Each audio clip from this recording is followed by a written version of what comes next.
हमारे देश में एक इंसान की जान की कीमत कितनी है? 20 लाख रुपए, 10 लाख रुपए या उससे भी कम? सवाल सुनने में थोड़ा अजीब लगता है ना? लेकिन जब सिस्टम की लापरवाही किसी बेगुनाह की जान ले लेती है तो उसके बदले अक्सर सिर्फ एक चीज मिलती है और वो है मुआवजे की रकम। जिनकी भी मौत हुई है उनके जो रिश्तेदार है उनको 4-4 लाख रुपए का मुआवजा सरकार की तरफ से दिया जाएगा। 2-2 लाख रुपए मुआवजा देने का भी काम किया है। 5 लाख का जो अर्थसहाय है वो भी मैं यहाँ पे डिक्लेयर कर रही हूँ। साल की शुरुआत से ही देश भर में फायर एक्सीडेंट्स ने कई जिंदगियां छीन दी। इससे पहले बहुत कुछ नजरअंदाज किया गया, इससे पहले बहुत सारी लापरवाही बरती गई, इसलिए आज ये नौबत आई है कि हम यहाँ पर खड़े हैं। ये एम्बुलेंसेज लाइन से खड़ी हुई हैं और 21 लोग अपनी जान गंवा चुके हैं। यही खबरें न्यूज़पेपर से लेकर टीवी हेडलाइंस में छाई रही। Fire tragedy, fire incident, devastating fire. हर हादसे के बाद वही कहानी दोहराई गई। मंत्री जी ने दुख जताया, जब से सुना हूँ बहुत ही मन दुखी है। SIT बनी, जूनियर ऑफिसर सस्पेंड हुए और फिर मामला धीरे धीरे ठंडा पड़ गया। लेकिन हर हादसे के बाद एक सच मलबे के नीचे दबा रह जाता है। लापरवाही किसी अधिकारी ने बरती, लेकिन उसकी कीमत किसी बेगुनाह ने चुकाई। और बात सिर्फ फायर सेफ्टी की नहीं है। यही लापरवाही कभी खुला मैनहोल, कभी जर्जर पेड़ तो कभी टूटी सड़क बन जाती है। असलम शेख खुले मैनहोल में गिरकर बह जाते हैं तो विहान श्रीवास्तव स्कूल बस में बैठा बैठा पेड़ गिरने से जान गंवा देता है। और जिनकी जिम्मेदारी है वो इन मौतों पर मुस्कुराकर कहते हैं, कल पेड़ था आज मैनहोल है।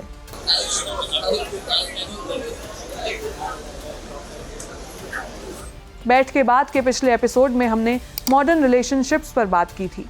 आज हम एक ऐसे मुद्दे पब्लिक सेफ्टी और सिविक नेग्लिजेंस पर बात करेंगे, क्योंकि अब कहा जा रहा है कि भारत में पब्लिक सेफ्टी एक जोक है। सवाल सीधा है, जब सड़क पर गड्ढा है, नाला खुला है, बिल्डिंग में आग का खतरा है तो जिम्मेदार कौन है? और जब कोई मर जाता है तो बदलता क्या है?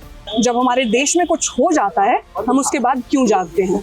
मथुरा में 16 लोगों की मौत हुई, उसके बाद वहां पे सेफ्टी मेजर्स टाइटन किए गए। तो चलिए पब्लिक सेफ्टी इन इंडिया पर बैठ के बात करते हैं, क्योंकि सभी जरूरी मुद्दों और उनके समाधान पर बैठकर ही बात होती है।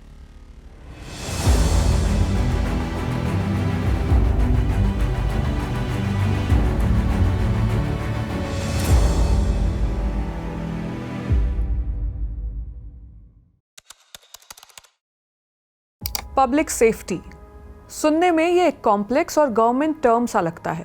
अक्सर लोग सोचते हैं कि इसका मतलब सिर्फ पुलिस, क्राइम और चोरी डकैती से सेफ्टी यानी बचाव से है, लेकिन असल में बात इससे आगे की है। दायरा कहीं ज़्यादा बड़ा है। पब्लिक सेफ्टी का मतलब है वो सारे इंतज़ाम जिनकी वजह से एक जिम्मेदार नागरिक घर से निकलकर सुरक्षित वापस घर लौट पाता है।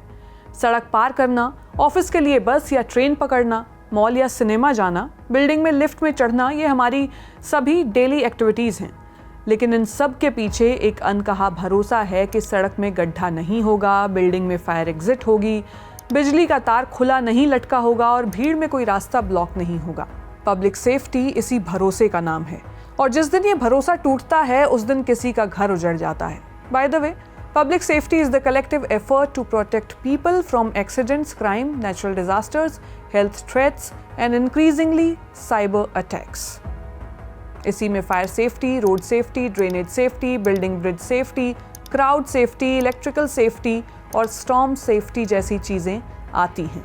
लेकिन जब ये सेफ्टी इंश्योर्ड नहीं होती, सिस्टम इसमें बार बार फेल होता है और अपनी जिम्मेदारी निभाना बंद कर देता है, तो उसे कहते हैं सिविक नेग्लिजेंस, यानी नागरिक लापरवाही। वो लापरवाही जो सरकार, नगर निगम, प्रशासन या जिम्मेदार एजेंसी ज़्यादातर वक्त जानबूझकर या कई बार अनजाने में बरतती हैं, और उसका खामियाजा आम आदमी अपनी जान देकर चुकाता है। सड़क पर गड्ढा किसी अफसर की गलती से नहीं भरा गया, लेकिन मरने वाला एक आम बाइक सवार होता है। मैनहोल का ढक्कन किसी ठेकेदार ने नहीं लगाया, लेकिन उसमें गिरकर जान किसी राहगीर की जाती है। यही सिविक नेग्लिजेंस है। खास बात यह है कि भारत में पब्लिक सेफ्टी की लचर हालत देखने के लिए इतिहास में जाने की ज़रूरत नहीं है। बीते कुछ महीनों की घटनाएं ही ये समझने के लिए काफ़ी हैं कि भारत में इंसानी जान की कीमत कितनी कम हो गई है। 2 जुलाई 2026 की सुबह मुंबई के साकीनाका इलाके की खैरानी रोड पर तेज़ बारिश हो रही थी। 55 साल के असलम शेख अपने घर लौट रहे थे। उन्हें अंदाज़ा भी नहीं था कि सामने मौत का कुआं खुला है। BMC के ठेकेदारों ने मेंटेनेंस के लिए एक मैनहोल खोल रखा था, लेकिन वहाँ न कोई बैरिकेड था, न चेतावनी बोर्ड। असलम चलते चलते सीधे उस 25-30 फीट गहरे मैनहोल में जा गिरे और तेज पानी में सीवर लाइंस में बह गए। 3 घंटे के रेस्क्यू ऑपरेशन के बाद जब उनका शव मिला तो उनके पास सिर्फ उनकी चप्पलें और छाता ही बचा था। जांच में सामने आया कि ये सफाई का काम मॉनसून शुरू होने से पहले ही खत्म हो जाना चाहिए था, लेकिन देरी होती रही। उसी दिन ठाणे के मुंब्रा इलाके में 17 साल की आलिया अपने अपार्टमेंट से बाहर निकली। गली में घुटनों तक पानी भरा था। जैसे ही उसने लोहे के गेट के पास कदम रखा, उसे जोरदार करंट लगा। पास के नाले से बिजली का एक तार खुला होकर गुजर रहा था, जिसकी शिकायत लोग महीनों से कर रहे थे, लेकिन बिजली विभाग ने उसे ठीक नहीं किया। आलिया की मौके पर ही मौत हो गई। और जब मुंबई बीजेपी अध्यक्ष अमित साटम से इन सिविक ट्रेजेडीज के बारे में पूछा गया तो उन्होंने बड़ी अजीब हंसी हंसते हुए कहा, कल पेड़ था, आज मैनहोल है।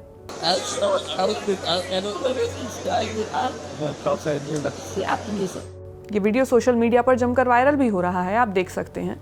सोचिए, जिस लापरवाही से लोगों की जान जा रही है, सिस्टम के अंदर बैठे लोगों का रिएक्शन उसे लेकर एक मजाक जैसा है। इससे पहले 30 जून को मुंबई के चेंबूर में 11 साल का विहान श्रीवास्तव बस में बैठकर स्कूल जा रहा था। स्कूल बस जैसे ही एक पीपल के पेड़ के पास से गुजरी, वो भारी भरकम पेड़ सीधे बस पर आ गिरा। विहान की मौके पर ही मौत हो गई। 11 अन्य बच्चे घायल हुए। जांच में पता चला कि लोकल लोगों ने बीएमसी को उस पेड़ के खतरनाक होने की चेतावनी पहले ही दी थी, लेकिन अधिकारियों ने उसे काटने के बजाय सिर्फ उसकी छंटाई करके छोड़ दिया था। मुंबई में हर साल मानसून जमकर बरसता है। साथ में खबरें भी आने लगती हैं कि खुले मैनहोल, बिजली का करंट और पेड़ गिरने जैसी घटनाओं में कई लोगों की मौत हो गई। पिछले मानसून सीजन में महाराष्ट्र में ऐसे हादसों में 337 लोगों की जान चली गई थी। बॉम्बे हाई कोर्ट पहले भी मुंबई के मैनहोल्स को डेथ ट्रैप्स यानी मौत के जाल बता चुका है। बीएमसी को कहा गया कि हर मैनहोल के नीचे प्रोटेक्टिव ग्रिल लगाई जाए, लेकिन ग्राउंड पर स्थिति जस की तस है। मुंबई ही नहीं, दिल्ली एनसीआर का भी कुछ ऐसा ही हाल है।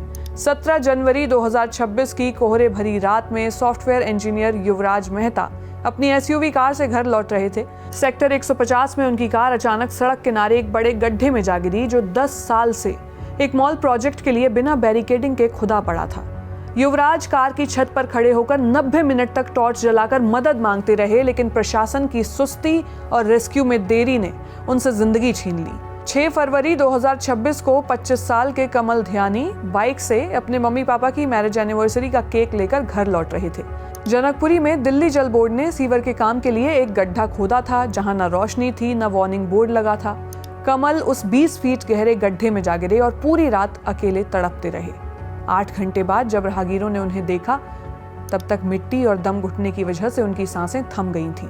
इसके महज 4 दिन बाद 10 फरवरी को रोहिणी में बिहार के मजदूर बिरजू कुमार डीडीए के छोड़े एक खुले मैनहोल में गिरकर अपनी जान गंवा बैठे। इन तीनों मामलों में एक बात कॉमन है, हर जगह विभागों की आपसी खींचतान और लापरवाही ने एक इंसान की जान को सस्ता बना दिया। सरकार ने खुद संसद में बताया कि सिर्फ 2024 में देश भर में गड्ढों की वजह से 2385 लोगों की मौत हुई, जो पिछले 5 सालों में 53% की बढ़ोतरी है। 2020 से 2024 के बीच कुल मिलाकर 9438 लोगों की जान सिर्फ गड्ढों की वजह से गई, यानी हर दिन औसतन करीब 5 मौतें हो रही हैं। अब बात उन सड़कों की जिन पर रोज करोड़ों लोग सफर करते हैं। Ministry of road transport and highways के मुताबिक 2024 में भारत में करीब 4,73,000 रोड एक्सीडेंट हुए, जिनमें करीब 1,70,000 लोगों की मौत हुई। 1,70,000, जरा गौर कीजिए इस आंकड़े पर, यानी हर दिन 460 से ज्यादा लोग सड़क हादसों में जान गंवा रहे हैं। वहीं पैदल चलना भी अब सेफ नहीं रहा। हर साल करीब 36,000 पैदल यात्रियों की मौत सड़क हादसों में हो रही है, यानी किसी न किसी गाड़ी ने उन्हें टक्कर मारी। कुछ समय पहले ही सुप्रीम कोर्ट ने राइट टू वॉक यानी पैदल चलने के अधिकार को मौलिक अधिकार के रूप में मान्यता दी है। ये तो थी पैदल चलने की बात, लेकिन फायर सेफ्टी भी बीते कुछ महीनों में बार बार सुर्खियों में रही। 1 मार्च 2026 को नागपुर के पास SBL एनर्जी की एक एक्सप्लोजिव फैक्ट्री में भीषण धमाका हुआ, जिसमें करीब 18 से 20 मजदूरों की जान गई। 1.5 महीने बाद 19 अप्रैल को तमिलनाडु के विरुधुनगर में वंजा फायरवर्क्स फैक्ट्री में आग लग गई। इसमें 25 लोगों की मौत हो गई, जिनमें ज्यादातर महिला मजदूर थीं। फिर 3 जून 2026 की सुबह दिल्ली के मालवीय नगर की एक तंग सी गली में फ्लरिश स्टे नाम के गेस्ट हाउस में आग लगी। ज़्यादातर लोग यहाँ इसलिए रुके थे क्योंकि सामने ही मैक्स हॉस्पिटल है। अफ्रीका, बांग्लादेश, अफगानिस्तान से लोग अपने इलाज के लिए यहाँ दिल्ली आए हुए थे। सिर्फ 6 कमरों का लाइसेंस था, लेकिन करीब 25 कमरे चलाए जा रहे थे। ना तो फायर एनओसी थी और एग्जिट भी एक ही था। 21 लोगों की जान चली गई। ठीक 19 दिन बाद 22 जून को लखनऊ के अलीगंज में एक 3 मंजिला बिल्डिंग में आग लगी, जहां नीचे एक लाइब्रेरी, बीच में एक एनिमेशन कोचिंग इंस्टीट्यूट और ऊपर एक गेमिंग जोन चल रहा था। धुआं इतनी तेजी से फैला कि बच्चे रास्ता ढूंढते ढूंढते ही दम तोड़ गए। 15 जानें चली गईं। सबसे चौंकाने वाली बात यह थी कि इस बिल्डिंग को लखनऊ डेवलपमेंट अथॉरिटी ने 2016 में ही इल्लीगल कंस्ट्रक्शन बताकर गिराने का आदेश दिया था, लेकिन सिर्फ 2 महीने में वो आदेश वापस ले लिया गया और यही बिल्डिंग अगले 10 साल तक कमर्शियल इस्तेमाल में चलती रही। इन बड़े हादसों के अलावा भी 2026 में छोटी बड़ी आग की घटनाएं लगातार होती रहीं। साल 2026 अभी आधा ही बीता है, लेकिन शुरुआती 6 महीनों में ही देश में लगी आग की घटनाओं ने 115 से ज्यादा लोगों की जान ले ली है। वैसे भारत में आग लगने की घटनाएं कोई नई बात नहीं है।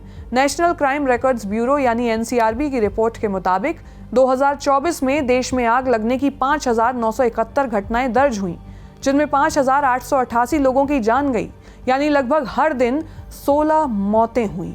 और इनके अलावा कभी भगदड़ में तो कभी गंदा पानी पीने से बच्चों समेत कई लोगों की जान चली जाती है। एनसीआरबी का डेटा दिखाता है कि सिविक नेग्लिजेंस से जुड़ी मौतों में बेंगलुरु लगातार कई सालों से आगे रहा है, जहां एक साल में 17 मौतें नेग्लिजेंस यानी किसी की लापरवाही की वजह से दर्ज हुई। दिलचस्प बात है कि एनसीआरबी फिलहाल सिविक नेग्लिजेंस को सही से डिफाइन नहीं करता है। ये मामले कभी deaths caused by negligence of civic bodies तो कभी अदर नेग्लिजेंस में रिकॉर्ड किए जाते हैं। खैर, इन सभी घटनाओं में एक चीज कॉमन है, हर बार वजह अलग लेकिन नतीजा एक जैसा ही था। किसी न किसी लेवल पर जिम्मेदार एजेंसी की लापरवाही थी और उसकी कीमत आम इंसान ने अपनी जान देकर चुकाई। ये साबित करता है कि भारत में इंसान की जिंदगी को लेकर सिस्टम कितना गंभीर है या कितना नहीं है। अगर आप गौर करें तो आपको एक पैटर्न बार बार दोहराता नजर आएगा।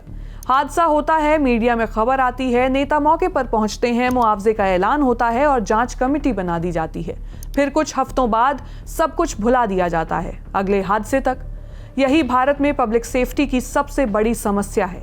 हमारा सिस्टम प्रिवेंशन में नहीं, रिएक्शन में विश्वास रखता है, यानी सिस्टम तब जागता है जब कोई मर चुका होता है। ये कोई काल्पनिक बात नहीं, ये लगभग हर हादसे के बाद शब्दशः इसी क्रम में होता है। मुंबई के साकीनाका मैनहोल हादसे के बाद ठीक इसी स्क्रिप्ट पर अमल हुआ। मेयर ने इसे प्रशासन की गलती बताया, 10 लाख रुपए के मुआवजे का ऐलान हुआ, विधानसभा में चर्चा हुई, डिटेल्ड रिपोर्ट मांगी गई। इस बीच 4 अफसर सस्पेंड हुए, यानी वही पुरानी कहानी, मौत के बाद 24 घंटे में इतना कुछ हो गया जो मौत से पहले 24 दिन में नहीं हुआ। बॉम्बे हाई कोर्ट ने अक्टूबर 2025 के अपने फैसले में कहा था कि हर हादसे के बाद अलग अलग एजेंसीज एक दूसरे पर दोष मढ़ने में लग जाती हैं, जिसे कोर्ट ने यूजुअल ब्लेम गेम कहा। यहाँ इंसान की जान की कीमत का सवाल भी आता है। जब कोई हादसे में मरता है तो सिस्टम का पहला और आखिरी जवाब अक्सर एक ही होता है, एक्स ग्रेशिया यानी मुआवजा। बॉम्बे हाईकोर्ट ने गड्ढे या खुले मैनहोल से मौत के लिए 6 लाख रुपए तय किए। सुप्रीम कोर्ट ने सालों पहले सीवर सफाई के दौरान मरने वाले वर्कर्स के परिवार को 10 लाख रुपए मुआवजे का आदेश दिया था। मुंबई मेयर ने साकीनाका हादसे में भी 10 लाख रुपए का ऐलान किया। यानी हर बड़े हादसे के बाद इंसान की जान का रुपयों में हिसाब लगाया जाता है और उसे न्याय का नाम दिया जाता है। लेकिन असली सवाल ये है कि क्या मुआवजा उस जिंदगी को वापस ला सकता है जो सिर्फ इसलिए गई क्योंकि किसी अफसर ने एक फाइल पर टाइम पर साइन नहीं किया। उपहार सिनेमा अग्निकांड सबसे पुराना और बड़ा उदाहरण है कि हमारा सिस्टम कितना रिएक्टिव है। 13 जून 1997 को दिल्ली के उपहार सिनेमा में सुबह ट्रांसफार्मर में एक बार आग लगी थी। उसे बुझा तो दिया गया लेकिन ठीक से रिपेयर नहीं किया गया। शाम को दोबारा आग लगी और इस बार धुआं पूरे हॉल में फैल गया। भगदड़ में 59 लोगों की दम घुटने से मौत हो गई। जांच में पता चला कि गैलरी का एक हिस्सा बंद कर दिया गया था ताकि ज्यादा सीटें लगाई जा सकें, जिससे एक एग्जिट गेट पूरी तरह ब्लॉक हो गया था और दिल्ली विद्युत बोर्ड ने बिना परमिशन ट्रांसफार्मर लगाया था। इस केस का फैसला आने में पूरे 10 साल लगे। 2007 में सिनेमा मालिकों समेत 12 लोगों को दोषी ठहराया गया, लेकिन आखिर में सजा सिर्फ कुछ महीनों की कैद में तब्दील हो गई। एक परिवार को इंसाफ के लिए 20 साल से ज्यादा लड़ना पड़ा। एक्सपर्ट्स इसे नॉर्मलाइजेशन ऑफ डिजास्टर कहते हैं, यानी हादसों को इतना आम मान लेना कि वो झटका देना ही बंद कर दें। महाकुंभ की भगदड़ पर कई बार प्रतिष्ठित लोग मौतों को धार्मिक आस्था से जोड़कर पेश करते हैं, जिससे सिस्टम की नाकामी पर सवाल उठाने की गुंजाइश ही कम हो जाती है। जब तक सिस्टम ये मानता रहेगा कि हादसे हो जाते हैं, तब तक वो ये सोच ही नहीं पाएगा कि हादसे रोके भी जा सकते हैं। हमारे देश में किसी इंसान की जान इतनी सस्ती क्यों है? क्यों सिविक नेग्लिजेंस कोई इक्का दुक्का घटना नहीं बल्कि सिस्टम का एक हिस्सा बन चुका है? एक्सपर्ट्स इसके पीछे 4 बड़ी वजह बताते हैं। पहली वजह फ्रेगमेंटेड अकाउंटेबिलिटी है, यानी जिम्मेदारी इतनी बंटी हुई है कि असल में कोई जिम्मेदार है ही नहीं या बचता ही नहीं है। एक सड़क बनती है तो PWD, municipal corporation, smart city agency और यूटिलिटी डिपार्टमेंट सब मिलकर काम करते हैं। जब गड्ढा बनता है तो हर एजेंसी दूसरे पर ठीकरा फोड़ देती है। मुंबई के पॉटहोल केस में भी यही देखने को मिला। सड़क का एक हिस्सा बीएमसी के अंडर है तो कुछ हिस्सा महाडा जैसी दूसरी एजेंसीज के पास है। यही हाल फायर सेफ्टी में भी है। बिल्डिंग बनाने की परमिशन एक अथॉरिटी देती है, फायर एनओसी दूसरी एजेंसी और इंस्पेक्शन किसी तीसरी बॉडी के हाथ में होता है। जब किसी सड़क पर फुटपाथ नहीं होता और हादसा हो जाता है तो नगर निगम कहता है ये स्टेट हाईवे है और पीडब्ल्यूडी कहता है क्रॉसिंग बनाना निगम का काम था और एनएचएआई कहता है ये उनके अधिकार क्षेत्र से बाहर है। इतने सारे हाथों में जिम्मेदारी बंटने से अकाउंटेबिलिटी सबसे पहले गायब होती है। साथ ही कई नियम सिर्फ नॉन स्टैट्यूटरी गाइडलाइंस होते हैं, यानी कानूनी तौर पर बाध्यकारी नहीं होते। राजकोट के टीआरपी गेम जोन में बिना फायर एनओसी के गेम जोन चल रहा था और किसी ने इस पर सवाल तक नहीं उठाया जब तक आग नहीं लगी। और जब कोई बड़ा हादसा होता है तो सिस्टम अक्सर सिर्फ निचले स्तर के कर्मचारियों को सस्पेंड करके पल्ला झाड़ लेता है, जबकि बड़े अधिकारी बच निकलते हैं। बीएमसी के एक आरटीआई खुलासे से पता चला कि जहां 1500 से ज्यादा छोटे कर्मचारियों के खिलाफ जांच लंबित है, वहीं एक भी डिप्टी म्युनिसिपल कमिश्नर के खिलाफ कोई विभागीय जांच नहीं चल रही। इंदौर में पानी दूषित होने के एक मामले में भी बड़े अधिकारी को सजा देने के बजाय दूसरी जगह इनाम के तौर पर ट्रांसफर कर दिया गया। दूसरी वजह weak enforcement, law conviction rate और करप्ट कॉन्ट्रैक्टर सिस्टम है। ज्यादातर मामलों में लापरवाह अफसर या ठेकेदार को सिर्फ मामूली जुर्माना भरना पड़ता है या कुछ महीनों के लिए सस्पेंड कर दिया जाता है। जब सजा इतनी हल्की हो कि वो सिर्फ एक ऑपरेटिंग कॉस्ट या बिजनेस रिस्क बन जाती है, फिर कोई डरता ही नहीं। यही कारण है कि बॉम्बे हाई कोर्ट ने साफ कहा कि जब तक जिम्मेदार अफसर या इंजीनियर को अपनी जेब से पैसा नहीं भरना पड़ेगा, वो इस समस्या की गंभीरता को कभी समझेगा ही नहीं। अलीगंज कोचिंग सेंटर जैसी इलीगल बिल्डिंग्स सालों तक इसलिए चलती रहती हैं क्योंकि जुर्माना भरना इमारत गिराने से हमेशा सस्ता पड़ता है। यही सोच फैक्ट्रीज में भी दिखती है, जहां सेफ्टी इक्विपमेंट पर खर्च करने की बजाय हादसे होने पर मुआवजा देना एक सस्ता विकल्प समझा जाता है। इसी कड़ी में सरकारी प्रोजेक्ट्स में कमीशन का खेल भी है। ठेकेदारों को भारी रिश्वत देनी पड़ती है, जिसकी भरपाई वो घटिया मटेरियल इस्तेमाल करके करते हैं। मुंबई के सड़क मामलों में एडवोकेट राकेश कुमार सिंह ने बताया कि ज्यादातर कॉन्ट्रैक्ट्स L1 सिस्टम के तहत दिए जाते हैं, यानी सबसे कम बोली लगाने वाले को काम मिलता है। जो कॉन्ट्रैक्टर सबसे सस्ता रेट देता है वो अक्सर घटिया मटेरियल से मुनाफा निकालता है और जो अच्छी क्वालिटी का काम करना चाहता है वो टेंडर में पीछे रह जाता है। हैदराबाद और मुंबई में तो इल्लीगल कंस्ट्रक्शन को अनदेखा करने के लिए प्रति फ्लोर लाखों रुपए की रिश्वत लेने के मामले तक सामने आ चुके हैं। बेंगलुरु में एक ऐसा ठेकेदार जिसकी बनाई दीवार गिरने से एक लड़की की मौत हुई थी, बाद में विधायक तक बन गया। यही वजह है कि बीएमसी जैसी संस्था जो एशिया की सबसे अमीर नगर निगमों में गिनी जाती है, हर साल करीब 500 करोड़ रुपए से ज्यादा पैसे सिर्फ गड्ढे भरने में खर्च कर देती है और फिर भी गड्ढे खत्म नहीं होते। तीसरी वजह वीक अर्बन गवर्नेंस है। भारत में ज्यादातर शहरों में मेयर और लोकल बॉडीज के पास असल पावर नहीं होती। फंड्स, फंक्शन और फंक्शनरीज यानी पैसा, काम और स्टाफ, ये तीनों चीजें एक साथ किसी एक एजेंसी के पास नहीं होती। नीति आयोग की एक रिपोर्ट बताती है कि भारत में करीब 65% शहरों के पास तो एक ठीक ठाक मास्टर प्लान तक नहीं है। नतीजा ये होता है कि जब कोई सड़क या नाला खराब होता है तो जिम्मेदार अफसर के पास ना पूरा बजट होता है ना पूरा अधिकार। वो सिर्फ ऊपर से आदेश का इंतजार करता रहता है। और चौथी, शायद सबसे गहरी वजह है कल्चर ऑफ टॉलरेंस, यानी लापरवाही को नॉर्मल मान लेना। हम में से ज्यादातर लोग रोज गड्ढे वाली सड़क से गुजरते हैं, खुला नाला देखते हैं और बस चलता है कहकर आगे बढ़ जाते हैं। जब तक कोई अपना नहीं मरता तब तक ये मुद्दा किसी और की समस्या लगती है। सिर्फ समस्या गिनाने से बड़ा बदलाव होता भी नहीं है। समस्याओं पर चर्चा जरूरी है, लेकिन असली बदलाव तब आता है जब चर्चा समाधान और कार्रवाई तक पहुंचती है। ऐसे में सॉल्यूशंस पर बात करना जरूरी है। क्या हैं वो जरूरी बदलाव जिनके जरिए पब्लिक सेफ्टी को बेहतर बनाया जा सकता है? पहला सॉल्यूशन है क्रिमिनल लायबिलिटी, यानी सीधी आपराधिक जवाबदेही तय हो, जांच केवल जुर्माने तक सीमित न रहे। ब्रिटेन का एग्जाम्पल यहाँ समझने लायक है। वहां 2007 में corporate manslaughter and corporate homicide act बनाया गया। इस कानून के तहत अगर किसी कंपनी या इंस्टीट्यूशन के सीनियर मैनेजमेंट की लापरवाही से किसी की जान जाती है तो पूरी संस्था पर क्रिमिनल केस चल सकता है और उसे एनुअल टर्नओवर के 10% तक का जुर्माना भरना पड़ सकता है। साथ ही जिन ऑफिसर्स या डायरेक्टर्स की पर्सनल नेग्लिजेंस साबित हो उन पर अलग से ग्रॉस नेग्लिजेंस मैनस्लॉटर का केस चलता है, जिसमें जेल तक हो सकती है। भारत को भी अपने म्युनिसिपल ऑफिशियल्स, फायर इंस्पेक्टर्स और लाइसेंसिंग अथॉरिटीज के लिए ऐसा ही सीधा क्रिमिनल स्ट्रक्चर बनाना चाहिए, जहां सिर्फ ठेकेदार नहीं बल्कि फाइल पर दस्तखत करने वाला अफसर भी जवाबदेह हो। दूसरा सॉल्यूशन अकाउंटेबिलिटी को एक जगह फिक्स करना हो सकता है, यानी एक सड़क, एक नाले या एक इलाके के लिए सिर्फ एक ही एजेंसी जिम्मेदार होनी चाहिए, ताकि हादसे के बाद कोई ब्लेम गेम ना हो सके। बॉम्बे हाई कोर्ट के अक्टूबर 2025 के फैसले ने इसी दिशा में एक बड़ा कदम उठाया। कोर्ट ने कहा कि गड्ढे की शिकायत मिलने के 48 घंटे के अंदर उसे ठीक करना होगा, वरना ये लापरवाही मानी जाएगी। साथ ही मुआवजे की रकम पहले पीड़ित को दी जाएगी और फिर वो पैसा जांच के बाद जिम्मेदार अफसर, इंजीनियर या ठेकेदार की जेब से वसूला जाएगा। इसे पर्सनल लायबिलिटी कहा जाता है। एक्सपर्ट्स कहते हैं कि यही असली डिटरेंट बन सकता है।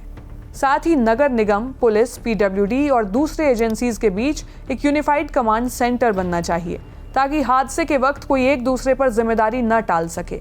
एक्सपर्ट्स का एक सजेशन ये भी है कि लॉ ऑफ टॉर्ट्स यानी लापरवाही को लेकर एक पक्का और लिखित कानून बनना चाहिए। टॉर्ट का मतलब होता है एक ऐसी गलती जिसके लिए हर्जाना देना पड़े। अभी के समय मुआवजे की रकम ज्यादातर जज या सरकार की मर्जी पर निर्भर करती है। एक्सपर्ट्स कहते हैं कि भारत को एक स्टैंडर्ड फॉर्मूला चाहिए जो पहले से तय कर दे कि किस तरह की लापरवाही पर कितना मुआवजा मिलेगा, ताकि पीड़ित परिवार को इंसाफ के लिए सालों इंतजार न करना पड़े।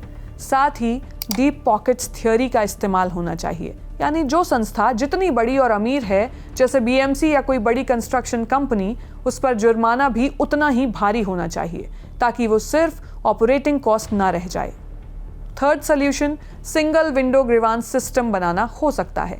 एक ऐसा पोर्टल या हेल्पलाइन जहां नागरिक किसी भी सिविक इशू की कंप्लेंट कर सके, चाहे वो किसी भी एजेंसी के अंडर आती हो। फोटो अपलोड का फीचर हो, हर कंप्लेंट के लिए 24 से 48 घंटे की टाइम लिमिट तय हो और स्टेटस ट्रैकिंग हो। अगर तय समय में काम नहीं होता तो उस डिपार्टमेंट के सीनियर ऑफिसर की सीधी जिम्मेदारी तय की जाए। दिल्ली और नोएडा की घटनाओं के बाद ये महसूस किया गया कि अगर कंप्लेंट्स पर समय रहते एक्शन लिया जाता तो युवराज और कमल जैसे युवाओं की जान बचाई जा सकती थी। साथ ही निगरानी के लिए रियल टाइम मॉनिटरिंग और टेक्नोलॉजी का इस्तेमाल होना चाहिए। भारत के ज़्यादातर शहरों में अभी भी निगरानी का तरीका मैनुअल है, यानी इंसानों के भरोसे ही सब कुछ होता है। आखिरी और चौथा, फोर्थ सॉल्यूशन जुडिशियल ओवरसाइट को लगातार बनाए रखना है। सुप्रीम कोर्ट ने S Rajaseekaran versus union of India case में रोड सेफ्टी को लेकर एक अनोखा तरीका अपनाया। कोर्ट ने इस मामले को एक बार सुनकर बंद नहीं किया, बल्कि कॉन्टिन्यूइंग मैंडेमस में रखा, यानी कोर्ट लगातार निगरानी करता रहा कि सरकार सड़क सुरक्षा से जुड़े आदेशों का पालन कर रही है या नहीं। यही मॉडल आगे भी अपनाया जाना चाहिए, जहां कोर्ट सिर्फ फैसला सुनाकर ना हटे, बल्कि सालों तक उसके लागू होने को ट्रैक करे। ये सॉल्यूशंस वो रास्ते हैं जिन पर चलकर भारत कुछ हद तक हादसे के बाद जागने वाला नहीं, बल्कि हादसों को रोकने वाला देश बन पाएगा। इस वीडियो में फिलहाल इतना ही। हम हर हफ्ते इसी तरह किसी ज़रूरी मुद्दे पर बैठ के बात करेंगे। आप इस पूरे विषय पर क्या सोचते हैं? अपनी राय हमें कमेंट सेक्शन में ज़रूर बताएं। जिस्ट की ये कोशिश अगर आपको पसंद आई हो तो वीडियो को लाइक कीजिएगा और चैनल को सब्सक्राइब कीजिएगा। शुक्रिया।